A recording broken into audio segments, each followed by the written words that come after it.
ಸ್ನೇಹಿತರ welcome back to Mahi masters YouTube channel. ನಾನು ನಿಮ್ಮ ಮಹಿಗೌಡ ಮಾತಾಡ್ತಿರೋದು. ಇವತ್ತಿನ ಈ ವಿಡಿಯೋದಲ್ಲಿ KCET ವಿದ್ಯಾರ್ಥಿಗಳಿಗೆ ಎರಡು ಇಂಪಾರ್ಟೆಂಟ್ ಅಪ್ಡೇಟ್ಸ್ ಬಗ್ಗೆ ಕೊಡುತ್ತೀನಿ. ಸೆಕೆಂಡ್ ರೌಂಡಲ್ಲಿ ನಮಗೆ SNQ ಕೋಟಾದಲ್ಲಿ ಸೀಟ್ ಅಲಾಟ್ಮೆಂಟ್ ಆಗುತ್ತಾ ಅಂತ ಕೇಳ್ತಿದ್ದಾರೆ, ಇದ್ರ ಬಗ್ಗೆ ಅಪ್ಡೇಟನ್ನು ಕೊಡ್ತೀನಿ. ಜೊತೆಗೆ ಸೆಕೆಂಡ್ ರೌಂಡ್ಗೆ ಕಟ್ ಆಫ್ ಏನಾದರೂ ಇನ್ಕ್ರೀಸ್ ಆಗುತ್ತಾ ಅಂತ ಕೇಳ್ತಿದ್ದಾರೆ, ಇದ್ರ ಬಗ್ಗೆಯೂ ಇವತ್ತಿನ ಈ ವಿಡಿಯೋದಲ್ಲಿ ಅಪ್ಡೇಟನ್ನು ಕೊಡುತ್ತೀನಿ. ವಿಡಿಯೋ ಖಂಡಿತವಾಗ್ಲೂ ಹೆಲ್ಪ್ ಆಗುತ್ತೆ. ವಿಡಿಯೋನ ಕೊನೆವರೆಗೂ ನೋಡಿ ಆ್ಯಂಡ್ ಹಾಗೇನು ಚಾನಲ್ಗೆ ಲೈಕು ಸಬ್ಸ್ಕ್ರೈಬನ್ನು ಮಾಡ್ಕೊಳ್ಳಿ. ನೋಡಿ, ಇಲ್ಲಿ ಮೊದಲಿಗೆ ಬಂದು ನಿಮ್ಮ ಒಂದು ಕಟ್ ಆಫ್ ಇನ್ಕ್ರೀಸ್ ಬಗ್ಗೆ ಮಾತನಾಡೋದಾದರೆ, ಸೊ ಈಗಾಗಲೇ ಫಸ್ಟ್ ರೌಂಡ್ ರಿಸಲ್ಟ್ ಬಂದಿದ ತಕ್ಷಣ ನೀವು ನಿಮ್ಮ ಒಂದು ಕಟ್ ಆಫ್ಸನ್ನು ನೋಡ್ಕೊಂಡಿದ್ದೀರಾ. ಯಾವ್ಯಾವ ಕೋರ್ಸಿಗೆ ಬೇಕು, ಯಾವ್ಯಾವ ಕೋರ್ಸ್ ನೀವು ಮಾಡಬೇಕಂತ ಅಂದ್ಕೊಂಡಿದ್ರೆ, ನಿಮಗೆ ಯಾವುದರಲ್ಲಿ ಸೀಟ್ ಅಲಾಟ್ಮೆಂಟ್ ಆಗಿತ್ತೋ ಆ ಒಂದು ಕಟ್ ಆಫನ್ನು ನೋಡ್ಕೊಂಡಿದ್ದೀರಾ. ಸೊ ಈಗ ನಾವು ನೋಡೋದಾದರೆ, ಈಗ ಫಸ್ಟ್ ರೌಂಡಲ್ಲಿ ಬಂದುಬಿಟ್ಟು ನಿಮಗೆ ಈ ಒಂದು ಕಟ್ ಆಫ್ ಏನಿದೆ, ಈ ಒಂದು ಕಟ್ ಆಫು ಸೆಕೆಂಡ್ ರೌಂಡಿಗೆ ಹೋಗೋಷ್ಟೊತ್ತಿಗೆ ಮತ್ತು ಕಟ್ ಆಫ್ ಏನಾದರೂ ಇನ್ಕ್ರೀಸ್ ಆಗುತ್ತಾ ಅಂತ ಅಂದರೆ ನೀವಿಲ್ಲಿ ಅಬ್ಸರ್ವ್ ಮಾಡ್ತಾ ಹೋಗ್ಬೋದು. ಯಾವುದೇ ಕಾಲೇಜಲ್ಲಿ ಆಗಲಿ ಎಕ್ಸಾಕ್ಟ್ಲಿ ಬಂದುಬಿಟ್ಟು ಕಟ್ ಆಫು ಒಂದು 50,000 ಇನ್ಕ್ರೀಸ್ ಆಗುತ್ತೆ, 20,000 ಇನ್ಕ್ರೀಸ್ ಆಗುತ್ತೆ ಅಂತ ಹೇಳೋದಕ್ಕೆ ಆಗೋದಿಲ್ಲ. ಬಟ್ ಕಟ್ ಆಫ್ ಅನ್ನುವಂಥದ್ದು ಕಂಪಲ್ಸರಿ ಇನ್ಕ್ರೀಸ್ ಆಗುತ್ತೆ. ಸೊ ನನ್ನ ಒಂದು ಎಕ್ಸ್ಪೀರಿಯನ್ಸ್ ಪ್ರಕಾರ ನಾನು ಹೇಳ್ತಿದ್ದೀನಿ. ಈಗ ಈ ಒಂದು ಇಂಜಿನಿಯರಿಂಗ್ ಕಟ್ ಆಫ್ ಆಗಿರ್ಬೋದು ಅಥವಾ ನರ್ಸಿಂಗ್ ಕಟ್ ಆಫ್ ಆಗಿರ್ಬೋದು, ಜಾಸ್ತಿ ಏನು ಒಂದು 20,000 50,000 ಕಟ್ ಆಫ್ ಹಂಗೆಲ್ಲ ಇನ್ಕ್ರೀಸ್ ಆಗಲ್ಲ. ಒಂದು ಮ್ಯಾಕ್ಸಿಮಮ್ ಅಂತಂದರೆ ಒಂದು 5,000ವರೆಗೂ ಕಟ್ ಆಫ್ ಇನ್ಕ್ರೀಸ್ ಆಗುವಂಥ ಚಾನ್ಸಸ್ ಆದರೆ ಇರುತ್ತೆ. ಆ್ಯಂಡ್ ನೆಕ್ಸ್ಟು ನಾವು ಥರ್ಡ್ ರೌಂಡ್ ಕಂಪೇರ್ ಮಾಡೋದಾದರೆ, ಥರ್ಡ್ ರೌಂಡಲ್ಲಿ ಬಂದುಬಿಟ್ಟು ಒಂದು 20,000ವರೆಗೂ ಕಟ್ ಆಫ್ ಇನ್ಕ್ರೀಸ್ ಆಗುವಂಥ ಪಾಸಿಬಿಲಿಟೀಸ್ ಇರುತ್ತೆ. ಅದೂ ಯಾವ ರೀತಿ, ಕೆಲವೊಂದಿಷ್ಟು ಪ್ರೈವೇಟ್ ಕಾಲೇಜಸಲ್ಲಿ ಆಗಿರುತ್ತೆ. ಗೌರ್ನಮೆಂಟ್ ಕಾಲೇಜಸಲ್ಲಿ ಬಂದುಬಿಟ್ಟು ಅಥವಾ ಟಾಪ್ ಕಾಲೇಜಸ್ ಯಾವಿರುತ್ತೆ ಆ ಒಂದು ಟಾಪ್ ಕಾಲೇಜಸಲ್ಲಿ ಬಂದುಬಿಟ್ಟು ಏನೋ ಒಂದು 500 200 300 ಈ ರೀತಿಯ ಕಟ್ ಆಫ್ ಇನ್ಕ್ರೀಸ್ ಮಾಡ್ತಾರೆ ಅಷ್ಟೇ. ಅದನ್ನು ಬಿಟ್ಟರೆ 20,000 ಇನ್ಕ್ರೀಸ್ ಮಾಡುವಂಥದ್ದಾಗಲಿ 50,000 ಇನ್ಕ್ರೀಸ್ ಮಾಡುವಂಥದ್ದಾಗಲಿ ಯಾವುದೂ ಇರೋದಿಲ್ಲ. ನಾನು ಈಗಾಗಲೇ ನಿಮಗೆ ಸಾಕಷ್ಟು ವೀಡಿಯೋಸಲ್ಲಿ ಹೇಳ್ತಾನೆ ಇದ್ದೆ, ನೀವು ಲಾಸ್ಟ್ ಇಯರ್ಸ್ ಕಟ್ ಆಫ್ಸನ್ನು ನೋಡಿದ್ರೆ ನಿಮಗೆ ಗೊತ್ತಾಗುತ್ತೆ ಅಂತ ಹೇಳಿ. ಅದರಲ್ಲಿ ಬೇಕಿದ್ದರೆ ಹೋಗಿ ಒಂದ್ಸಲಿ ಚೆಕ್ ಮಾಡ್ಕೊಳ್ಳಿ. ಫಸ್ಟ್ ರೌಂಡಿಗೂ ಸೆಕೆಂಡ್ ರೌಂಡ್ಗೂ ಬಂದುಬಿಟ್ಟು ಒಂದು 5,000 ಒಳಗಡೆ ಡಿಫ್ರೆನ್ಸ್ ಇರುತ್ತೆ. ಅದು ಯಾವುದು ಪ್ರೈವೇಟ್ ಕಾಲೇಜಸಲ್ಲಿ, ಇಲ್ಲ ಅಂತ ಅಂದರೆ ಒಂದು ರೇಂಜ್ ಆಫ್ ಕಾಲೇಜಸಲ್ಲಿ. ಟಾಪ್ ಕಾಲೇಜಸಲ್ಲಿ ಬಂದುಬಿಟ್ಟು ಗೌರ್ಮೆಂಟಲ್ಲಿ ಆಗಿರ್ಬೋದು ಅಥವಾ ಟಾಪ್ ಪ್ರೈವೇಟ್ ಕಾಲೇಜಸಲ್ಲಿ ಬಂದುಬಿಟ್ಟು ಏನಿಲ್ಲ ಅಂತ ಅಂದ್ರೂ 200 300 ಈ ರೀತಿಯಾಗಾದರೆ ಕಟ್ ಆಫ್ ಇನ್ಕ್ರೀಸ್ ಆಗುವಂಥದ್ದು.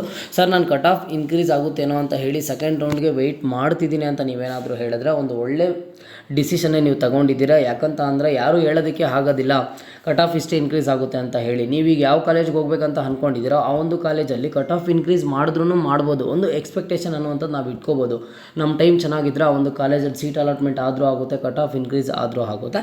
ಸೊ ಹಾಗಾಗಿ ನಾನು ಸ್ಟೂಡೆಂಟ್ಸಲ್ಲಿ ಏನು ರಿಕ್ವೆಸ್ಟ್ ಮಾಡ್ತಿದ್ದೀನಿ, ಯಾರೆಲ್ಲ ಸೆಕೆಂಡ್ ರೌಂಡ್ಗೆ ವೆಯ್ಟ್ ಮಾಡ್ತಿದ್ದೀರಾ, ಯಾರೆಲ್ಲ ಕಟ್ ಆಫ್ ಇನ್ಕ್ರೀಸ್ ಆಗುತ್ತೆ ಅಂತ ಅಂದ್ಕೊಂಡಿದ್ದೀರಾ, ಹೌದು ಕಟ್ ಆಫ್ ಇನ್ಕ್ರೀಸ್ ಆಗುತ್ತೆ. Depends on college. ಜೊತೆಗೆ ಸ್ಟೂಡೆಂಟ್ಸು ಎಷ್ಟು ಜನ ಆ ಒಂದು ಕಾಲೇಜನ್ನು ಸೆಲೆಕ್ಟ್ ಮಾಡಿದ್ದಾರೆ, ಆ ಕಾಲೇಜಲ್ಲಿ ಇನ್ನೆಷ್ಟು ಸೀಟ್ಸ್ ಉಳಿದಿದ್ದಾವೆ, ಎಷ್ಟು ಸೀಟ್ಸ್ ಫಿಲ್ ಆಗಿದ್ದಾವೆ ಅಂತ ಹೇಳಿ ನೋಡಿಕೊಂಡು ಅವರು ಕಟ್ ಆಫನ್ನು ಇನ್ಕ್ರೀಸ್ ಮಾಡ್ತಾರೆ. ನಮಗೆ next second round option entry start ಆಗೋದಕ್ಕಿಂತ ಮುಂಚೆ ಸೆಕೆಂಡ್ ರೌಂಡು ಸೀಟ್ ಮ್ಯಾಟ್ರಿಕ್ಸನ್ನು ರಿಲೀಸ್ ಮಾಡ್ತಾರೆ. ಆವಾಗಲೇ ಒಂದು ಐಡಿಯಾ ಬಂದುಬಿಡುತ್ತೆ ಫಸ್ಟ್ ರೌಂಡಲ್ಲಿ ಈ ಕಾಲೇಜಲ್ಲಿ ಎಷ್ಟು ಸೀಟ್ಸ್ ಇತ್ತು, ಸೆಕೆಂಡ್ ರೌಂಡಲ್ಲಿ ಎಷ್ಟು ಸೀಟ್ಸ್ ಇತ್ತು ಅಂತ ಹೇಳಿ. ಫಸ್ಟ್ ರೌಂಡಲ್ಲಿ ಮ್ಯಾಕ್ಸಿಮಮ್ ಒಂದು 70 to 80% ಸೀಟ್ಸ್ ಏನಾದರೂ ಇನ್ಕ್ರೀಸ್ ಆಗಿದ್ದರೆ ಕಟ್ ಆಫ್ ಅನ್ನುವಂಥದ್ದು ಇನ್ಕ್ರೀಸ್ ಆಗೋದಿಲ್ಲ. ಈಗ ಏನಾದರೂ ಫಸ್ಟ್ ರೌಂಡಲ್ಲಿ ಬಂದುಬಿಟ್ಟು ಈಗ ಒಂದು 70 to 80% ಸೀಟ್ಸ್ ಫಿಲ್ ಆಗಿದ್ದರೆ ಅಲ್ಲಿ ನಿಮಗೆ ಬಂದುಬಿಟ್ಟು ಒಂದು ಕಟ್ ಆಫ್ ಅನ್ನೋಂಥದ್ದು ಇನ್ಕ್ರೀಸ್ ಆಗಿರೋದಿಲ್ಲ. ಅದೇ ಯಾವುದಾದ್ರೂ ಕಾಲೇಜಲ್ಲಿ ಸೀಟ್ಸ್ ಕರೆಕ್ಟಾಗಿ ಫಿಲ್ ಆಗಿಲ್ಲ ಅಂತಂದರೆ ಅಲ್ಲಿ ಬಂದುಬಿಟ್ಟು ನಿಮ್ಮ ಒಂದು ಕಟ್ ಆಫ್ ಆದರೆ ಇನ್ಕ್ರೀಸ್ ಆಗುವಂತಹ ಚಾನ್ಸಸ್ ಆದರೆ ಇರುತ್ತೆ. ಓಕೆನಾ? ಸೊ ಅದೇ ರೀತಿಯಾಗಿ ಇಲ್ಲಿ ಸಾಕಷ್ಟು ಸ್ಟೂಡೆಂಟ್ಸು ಕೇಳ್ತಿದ್ದಾರೆ SNQ ಕೋಟಾ ಬಗ್ಗೆ ಅಪ್ಡೇಟನ್ನು ಕೇಳ್ತಿದ್ದಾರೆ.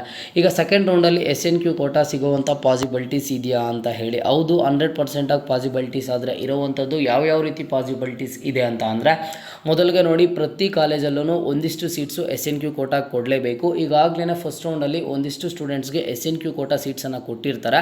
ಆ ಕೊಟ್ಟಿರುವಂಥ ಸೀಟ್ಸ್ ಏನಾಗಿರುತ್ತೆ, ಈಗ ಚಾಯ್ಸ್ ಎಂಟ್ರಿ ಮಾಡೋ ಟೈಮಲ್ಲಿ ಕೆಲವೊಬ್ಬರು ಆ ಒಂದು ಸೀಟ್ ಇಷ್ಟ ಇಲ್ಲದೆ ಒಂದು ಚಾಯ್ಸ್ 3ನ ಸೆಲೆಕ್ಟ್ ಮಾಡ್ಕೊಂಡಿರ್ತಾರೆ. ಆ್ಯಂಡ್ ಕೆಲವೊಬ್ರು ಏನು ಮಾಡ್ತಾರೆ, ಅದಕ್ಕೆ ಅಡ್ಮಿಷನ್ ಆದರೆ ತಗೊಳ್ಳೋದಿಲ್ಲ. ಆ್ಯಂಡ್ ಕೆಲವೊಬ್ಬರು ಚಾಯ್ಸ್ 2 ಸೆಲೆಕ್ಟ್ ಮಾಡಿ ಸೀಟನ್ನು ಹೋಲ್ಡ್ ಮಾಡಿ ಇಟ್ಕೋತಾರೆ. ಸೀಟ್ ಹೋಲ್ಡ್ ಮಾಡಿದಾಗ ಅವ್ರಿಗೆ ಸೆಕೆಂಡ್ ರೌಂಡಲ್ಲಿ ಬೇರೆ ಸೀಟ್ ಸಿಗುತ್ತೆ.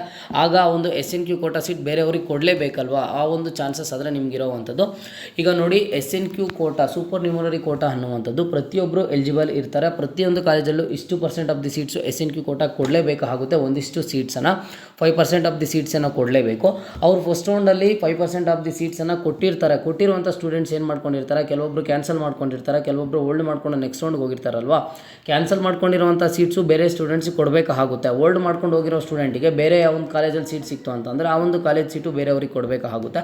ಹಾಗಾಗಿ SNQ ಕೋಟಾ ಅನ್ನುವಂಥದ್ದು ಸೆಕೆಂಡ್ ರೌಂಡಲ್ಲೂ ಸಿಗುವಂಥ ಪಾಸಿಬಿಲಿಟೀಸ್ ಆದರೆ ಇರುವಂಥದ್ದು. ಆ್ಯಂಡ್ ಜೊತೆಗೆ ಈಗಾಗಲೇ ಈ ಒಂದು ಇಯರ್ಸ್ ಆಫ್ ಕೌನ್ಸಿಲಿಂಗಲ್ಲಿ ನಾನು ನೋಡ್ದಂಗೆ ಸೆಕೆಂಡ್ ರೌಂಡಲ್ಲೇ SNQ ಕೋಟಾ ಸಾಕಷ್ಟು ಸ್ಟೂಡೆಂಟ್ಸ್ಗಾದರೆ ಸಿಕ್ಕಿದೆ. ಇದೆ, ನಿಮಗೂ ಸಿಗೋವಂಥ ಚಾನ್ಸಸ್ ಆದರೆ ಇರುತ್ತೆ. ಬಟ್ 100% ಇದು ಸಿಕ್ಕೇ ಸಿಗುತ್ತೆ ಈ ಕಾಲೇಜಲ್ಲೇ ಅಂತ ಹೇಳೋದಕ್ಕೆ ಆಗಲ್ಲ. ಯಾಕಂತಂದರೆ SNQ ಕೋಟಾಗೆ maximum 99% of the students ಎಲ್ಲರೂ ಎಲಿಜಿಬಲ್ ಇರ್ತಾರೆ. ಆ ಎಲಿಜಿಬಲ್ ಇರುವಂಥ ಸ್ಟೂಡೆಂಟ್ಸಲ್ಲಿ ನಿಮ್ಮ ಒಂದು ಎಲಿಜಿಬಿಲಿಟಿ ಮೇಲೆ, ಜೊತೆಗೆ ನೀವು ಯಾವ ಕಾಲೇಜ್ ಸೆಲೆಕ್ಟ್ ಮಾಡಿದ್ದೀರಾ, ಆ ಒಂದು ಕಾಲೇಜಲ್ಲಿ ಎಷ್ಟು ಜನ SNQ ಕೋಟಾ ಸ್ಟೂಡೆಂಟ್ಸು ಸೆಲೆಕ್ಟ್ ಮಾಡಿದ್ದಾರೆ, ಯಾರ ರ್ಯಾಂಕು ಚೆನ್ನಾಗಿ ಬಂದಿದೆ, ಇವೆಲ್ಲ ಕ್ಯಾಲ್ಕುಲೇಟೆಡ್ ಮಾಡಿಕೊಂಡು ನೆಕ್ಸ್ಟ್ SNQ ಕೋಟಾದಲ್ಲಿ ಸೀಟ್ ಅಲಾಟ್ಮೆಂಟ್ ಆದರೆ ಆಗುವಂಥದ್ದು. ಓಕೆನಾ?